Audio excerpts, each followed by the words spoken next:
Assalamu alaikum, my dear students. How are you all? Hope all of you are fine by the grace of Almighty Allah. Today I am going to conduct a class of science of class 7. This is me, Tanzila Nazneen, teacher of Milestone School and College, English Medium Senior Section, Sector 11. Today's lecture number 12, Chapter 02, Lesson 3 to 5. Chapter 02 is Cellular Organization of Plants and Animals. In this chapter, lesson 1 and 2 you have already learned in your previous online class. Come to the next lesson, that is Introduction of Cell Organelles. What is cell organelles? Okay, fine. Small living structures which are covered by membranes that is present in cytoplasm. Do you know which organelles are present in cytoplasm? These are plastid, mitochondrion, endoplasmic reticulum, Golgi apparatus, centriole, and also nucleus. Okay. First, plastid. Dear students, do you know what is plastid? Plastid is a round or elliptical double membrane bound organelle. Normally, animal cells do not have plastids. It is a unique characteristic of plant cells and it is necessary for photosynthesis and food storage. Depending on pigments, plastid are of two types. One is chromoplastids and another is leucoplasts. Chromoplastids is further divided into two. One is chloroplast and another is chromoplast. A plastid containing green pigments is called chloroplast, whereas a plastid containing pigments apart from green is called a chromoplast. And a plastid that lacks pigments is called a leucoplast, is involved mainly in food storage. Here is the picture of different types of plastid. Among them, chloroplast is most important, which contain outer membrane, inner membrane, granum, lumen, stroma, and also thylakoid. Here is another picture of different types of plastid with their functions. Among them, chromoplast is responsible for pigment synthesis and storage, and chloroplast is responsible for photosynthesis and lipid synthesis, and leucoplast which is responsible for synthesis of fatty acids and amino acid. Okay, dear students, do you know what is mitochondria? It is the most important organelle. Mitochondria are small rod-like organelles dispersed in cytoplasm within eukaryotic cells that produce adenosine triphosphate, shortly ATP, and it is the source of all energy used in metabolic activities in an organism. For this reason, the mitochondrion is referred as powerhouse of the cell, and that's why I told you that it is most important organelle, right? It is present in both plant cell and animal cell. Each mitochondrion is surrounded by two layers. Outer layer is smooth, but the inner layer is folded inward like fingers. These are called cristae.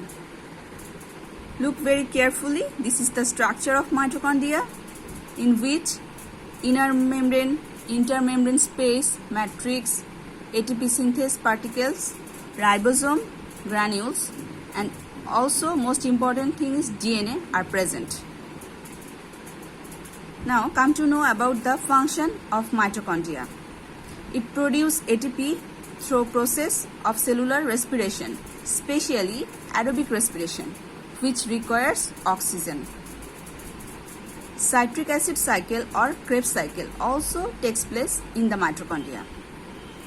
The amount of mitochondria in a cell depends on how much energy that cells need to produce. For example, muscle cells have many mitochondria and red blood cell have no mitochondria. It also stores calcium, which maintains homeostasis of calcium levels in the cell. They also regulate the cell metabolism and have roles in apoptosis, which is controlled cell death, cell signaling, and also thermogenesis, which is heat production. Now, another organelle is endoplasmic reticulum. The endoplasmic reticulum is the largest membrane-bound intracellular organelle found in eukaryotic cell. Within the cell, the endoplasmic reticulum plays various functions that ranges from protein synthesis and transport to the metabolism of carbohydrates. It is made up of two subunits. One is rough endoplasmic reticulum, which is shortly RER, and another one is smooth endoplasmic reticulum, that is shortly SER. The endoplasmic reticulum is generally divided into three main parts. These include the nuclear membrane, tubular network, and also cisternae. Here is the diagram of endoplasmic reticulum, where nuclear envelope, nuclear pore, cisternal space, cisternae is present, and also rough endoplasmic reticulum, which is covered by ribosome. And look, smooth endoplasmic reticulum, there lack of ribosome, that's why they are smooth. Now, function of endoplasmic reticulum. It is involved in the synthesis of lipids, including cholesterol and phospholipids. It contributes in detoxification of drugs and harmful chemicals. It also regulates calcium ion concentration in the cytoplasm.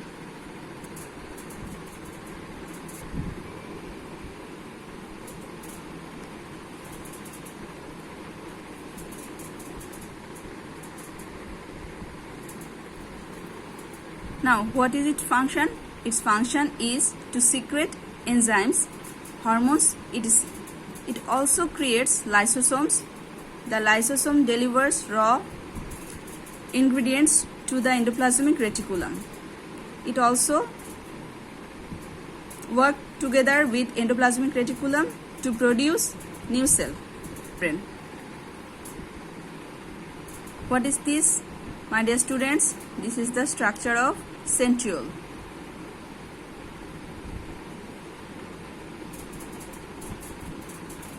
What is centriole? Centrioles are typically found in eukaryotic cells near the nucleus of an animal cells. They are cylindrical tube-like structure composed of microtubules.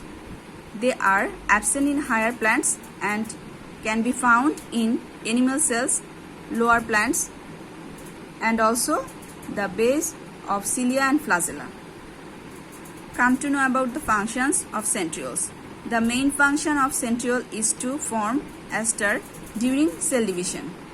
It also involved in the formation of cilia and flagella. Now, our last and most important organelle is nucleus. What is nucleus?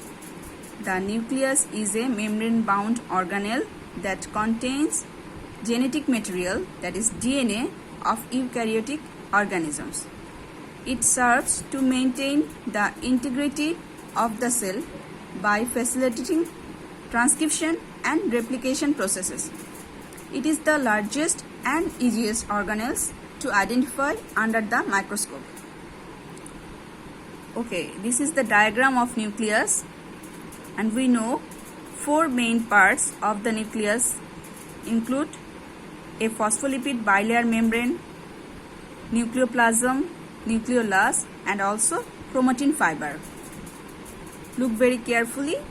Blue color indicates nucleolus, and red fiber which indicates chromatin, and double layer membrane, that is nuclear membrane, and also nuclear pore. Now, nuclear membrane. It is double-layered membrane which surrounds the nucleus that consists of phospholipids, and this membrane is extensively porous, which is called nuclear pores, which is made up of protein and through which substance can enter or leave the cell. A nuclear membrane is present in eukaryotic cells, whereas prokaryotes, that means bacteria, that lack membrane-bound organelles. And what is its function? It establishes linkage between cytoplasm and nuclear materials to protect the nucleus. Nucleoplasm. It is jelly-like granular and transparent semi-solid matter covered by the membrane. It is also known as karyoplasm or nucleus sac. Function. It helps to protect the nucleolus and chromosomes, and also it maintains the general shape of the nucleus. Nucleolus. The nucleolus is the most prominent structure of the nucleus.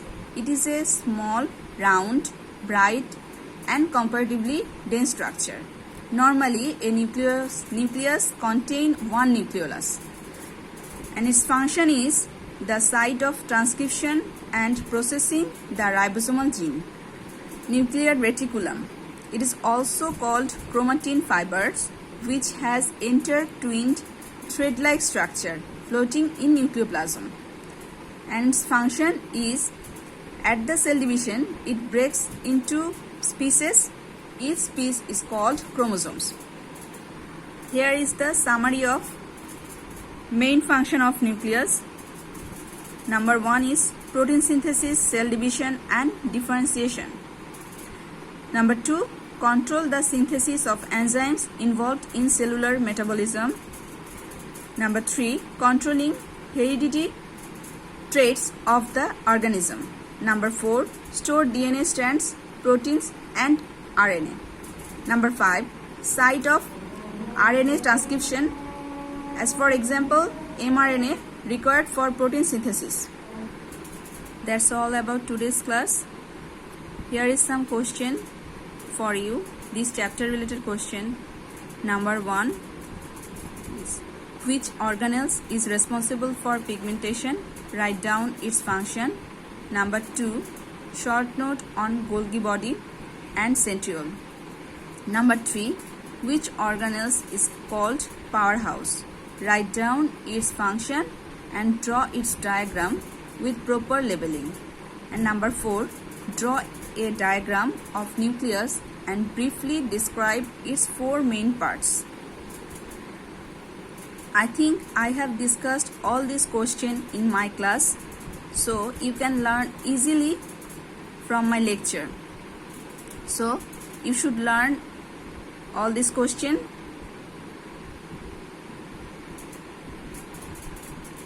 That's all about today's class. I think you are enjoying the class. Dear students, we are passing very crucial time, so you should be very careful. Take my love. See you in the next class. Till then, Allah Hafiz. Thank you.